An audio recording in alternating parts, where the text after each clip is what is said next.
Namaskaram, Sadhguru.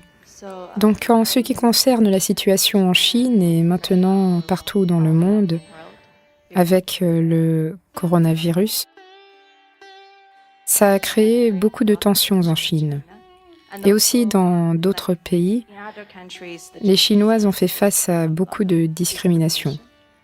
Alors, pouvez-vous donner des conseils aux Chinois en ce qui concerne la situation actuelle? Merci. Eh bien, c'est une réalité malheureuse. Mais cela arrive un peu trop souvent. En 2003, il y a eu le SRAS, en 2012, il y a eu le MERS, maintenant il y a le Corona, de nouveaux noms, mais la menace est la même, provenant en grande partie des mêmes sources. Donc, les gens en Chine doivent examiner cela. Pourquoi cela nous arrive-t-il encore et encore? Eh bien, il y a en ce moment une grippe très sévère. Près de 15 millions d'Américains sont infectés. Mais ça n'excite pas autant les gens, parce que ça ne tue pas autant. Des personnes très âgées, des enfants, meurent parfois, mais ça ne tue pas comme ça. La raison pour laquelle cela tue comme ça, ce que j'entends des gens, je ne suis pas un expert des bactéries ou des virus ou autres, mais d'après ce que j'entends, c'est parce que c'est très nouveau pour le système humain. Ça vient d'autres mammifères, d'animaux sauvages, qui malheureusement font partie du régime alimentaire dans certaines parties de la Chine, ce qui fait que cela se reproduit régulièrement. Donc, ces animaux sauvages ont certaines choses, des virus et des bactéries, que nous ne sommes pas capables de gérer. Nous avons toutes ces choses, mais nos corps sont capables de gérer la plupart d'entre elles. Mais ce qui est dans ces animaux, nous ne sommes pas capables de le gérer, parce que c'est très nouveau pour notre système. Notre système n'a pas les anticorps nécessaires pour y faire face.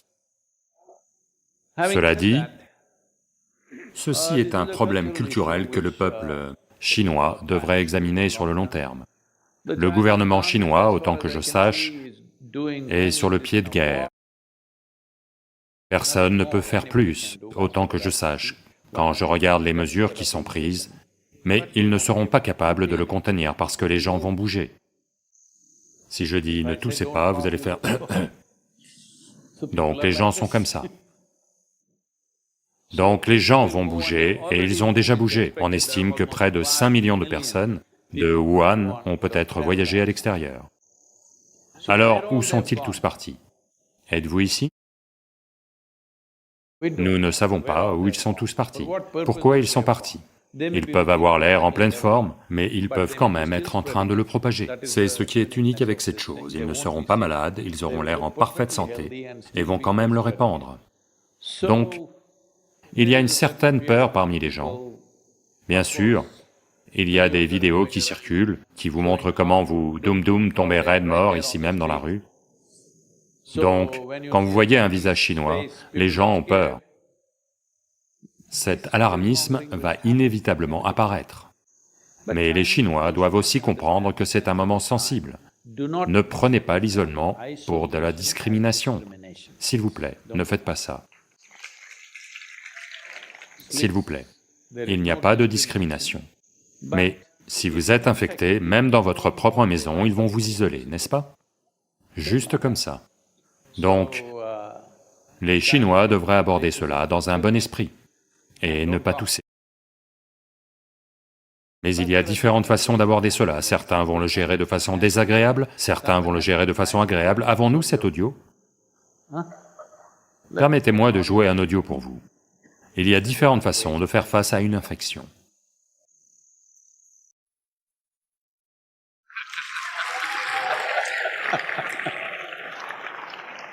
Donc, quand des calamités s'approchent, il y a bien des façons de le prendre.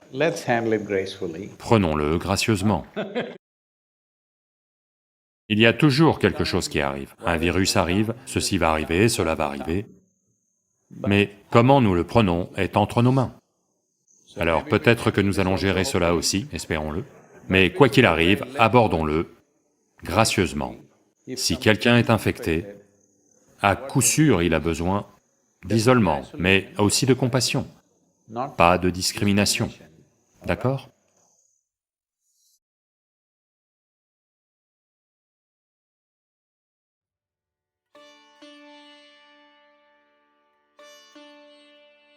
Voyez, la plupart des gens, je sais qu'il se passe beaucoup de choses ici, aux États-Unis, tout le monde fait des sorties astrales, ce ne sont que des hallucinations, d'accord? Vous vous allongez, imaginez juste que vous volez ici, volez là, ce n'est pas ça. Voyez, ce qu'on appelle, malheureusement, tout devient ridicule quand toutes sortes de gens commencent à s'en occuper. Ce qu'on appelle astral, c'est que il y a 5 types de corps. Le corps physique, le corps mental, le corps énergétique, le corps éthérique et le corps de félicité. Ce sont 5 dimensions du corps. Le corps physique, celui que vous pouvez de toute évidence voir, est une accumulation de la nourriture qu'on a mangée. Donc le type de nourriture qu'on mange a définitivement un impact sur le type de corps qu'on accumule. Le prochain est le corps mental. Quand on dit mental, on ne désigne aucune partie en particulier. Chaque cellule du corps a sa propre intelligence. Donc il y a tout un corps mental. Et ces deux-là sont comme... ça c'est votre matériel, ça c'est votre logiciel. Votre matériel et logiciel ne sont bons à rien à moins qu'ils soient branchés sur une alimentation de qualité. Donc la troisième couche du corps est le corps énergétique.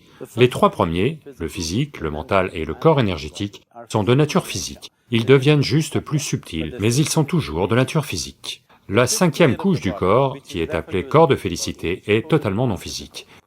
Et la 4e, qu'on appelle le corps éthérique, le mot le plus proche, on l'appelle Viganamaya Kosha, le mot le plus proche, ou le mot couramment utilisé, est éthérique. Ce n'est pas ce que ça décrit, ça signifie qu'il est de nature transitoire, du physique au non-physique. Ce qu'on appelle corps astral, c'est laisser le corps physique, le corps mental, le corps énergétique et le corps de félicité intacts, et juste permettre au corps éthérique de flotter alentour. Ça veut dire que vous pouvez continuer votre activité ici parce que votre corps physique, votre corps mental, votre corps énergétique sont intacts, mais juste permettre au corps éthérique de partir, c'est une certaine forme de maîtrise. Vous ne pouvez pas juste y arriver en délirant. Ça demande énormément de sadhana à quelqu'un pour y arriver. Maintenant, quand on parle de quitter le corps, on permet juste au corps pranique de sortir, ce qui est bien plus simple. C'est une chose bien plus simple à faire et c'est une chose plus concrète, comparée au corps éthérique. Le corps pranique est physique, c'est un type de présence plus physique, c'est de l'énergie, mais c'est une énergie physique. L'éthérique est une énergie transitoire, elle n'est ni physique, ni au-delà, c'est une transition. Le corps de félicité est totalement au-delà du physique. Donc, faire sortir le corps pranique et le ramener est facile, et c'est une expérience bien plus forte parce qu'une partie physique de vous sort et revient. Le corps éthérique nécessite bien plus de sadhana, parce que ce n'est pas dans votre expérience, ce n'est pas quelque chose que vous pouvez toucher, à moins d'être à un certain niveau de sadhana et d'intensité en vous-même. Mais à chaque coin de rue, ils font des voyages astraux de nos jours. C'est juste des hallucinations. Voyez, ces choses étaient faites dans un certain but. Ça s'appelle Parakaya Pravesha. Il y a eu des écoles qui étaient fondamentalement axées là-dessus, en Inde. Simplement pour le divertissement.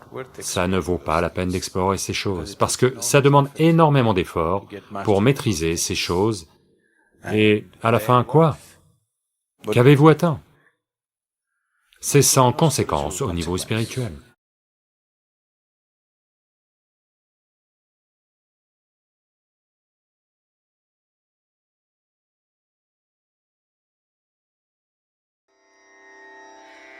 Ra